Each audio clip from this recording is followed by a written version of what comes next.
But that was not a real ism. The notion that real communism or real socialism has never been tried is a common refrain among certain proponents of these ideologies.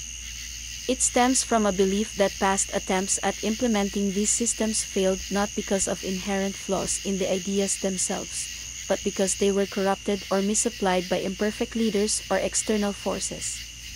This line of reasoning assumes that if the right individuals, generally the individual making the very same argument, were to take the helm, the system would function as envisioned.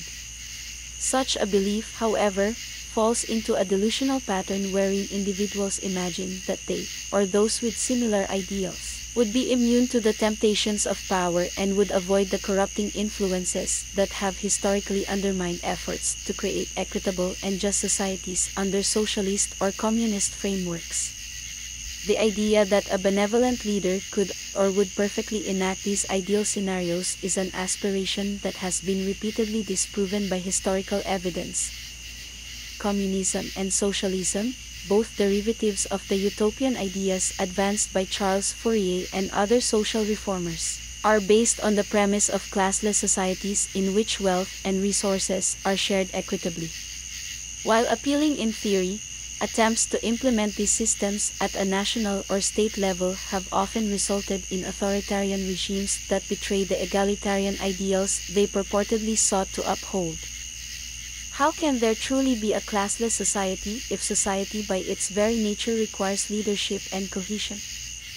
Proponents of the notion that real communism or socialism has never been tried also fail to acknowledge the deep-seated structural challenges and human behavioral patterns that consistently undermine such efforts. Power, when centralized, tends to corrupt even the most well-intentioned leaders, as evidenced by the aphorism attributed to Lord Acton, "Power tends to corrupt, and absolute power corrupts absolutely." This delusion of believing that one could be an exception to this rule ignores the historical reality that authoritarianism is often the inevitable result of attempts to impose societal order through centralized control, as is evident in communist regimes throughout history. These regimes, rather than creating classless societies, often led to the consolidation of power in the hands of a small ruling class, exacerbating the inequalities they sought to eliminate. The assumption that a future leader or group of leaders would not succumb to the same corruptive forces is idealistic and overlooks the intrinsic risks of placing unchecked power in the hands of any one individual or governing body. The Fourierist experiments of the 19th century serve as a particularly illustrative example. The ideas of Charles Fourier, which inspired numerous communal settlements, sought to create societies based on cooperative living and shared resources. Some of these efforts, particularly in the United States, garnered interest and modest success at the local level, but would inevitably collapse under the weight of practical challenges and internal discord at the national level, and likely even at the level of the state. Notable figures such as Prince Karl of Solms-Braunfels, who founded New Braunfels, Texas, and Adolf Roloff, a physician and social reformer who led efforts to establish communal settlements like Bettina, attempted to implement these communal ideals. These efforts should also include more than just a passing reference to Ferdinand Roloff, Adolf's brother, who also played a role in the founding of communal settlements in Texas, as well as Christian Luckenbach, who himself may be recognized for creating a home on the range where you could go hang out with Waylon, Willie, and the boys. While these settlements briefly thrived, they initially failed to scale beyond small communities due to internal conflicts, logistical difficulties, and the reality that human nature and social structures do not easily align with utopian ideals on a larger scale. It was not until the German contingency of Fourierists began restricting their more socialist beliefs to the debate stage and as a means for the pursuit of academic discourse, rather than as a viable means of life, that their respective communities began to thrive. The French contingency, however, unlike the Germans, sent primarily academic, scholarly Fourierists, intermingled with large numbers of poets, artists, and dreamers. Thus, there is very little remaining of the French settlements, most of which died off as communities, along with grand swathes of their populations during their first Texas winter. Such experiments demonstrate that, while communal, socialist, or even anarchic living may work in decentralized, small-scale environments, it has proven unsustainable when applied to larger, more complex societies and the requisite governing bodies. The historical failures of communism and socialism on the national level are rooted in this very limitation. Plato's philosophical approach offers insight into the structural challenges inherent in these systems. Plato's Republic advocated for a society in which the virtues of individuals were to be introduced and maintained through the influence, reinforcement, of the state. Plato argued that the state is responsible for instilling virtue in its citizens, a notion that disregards the complex and subjective nature of human morality and individual freedom.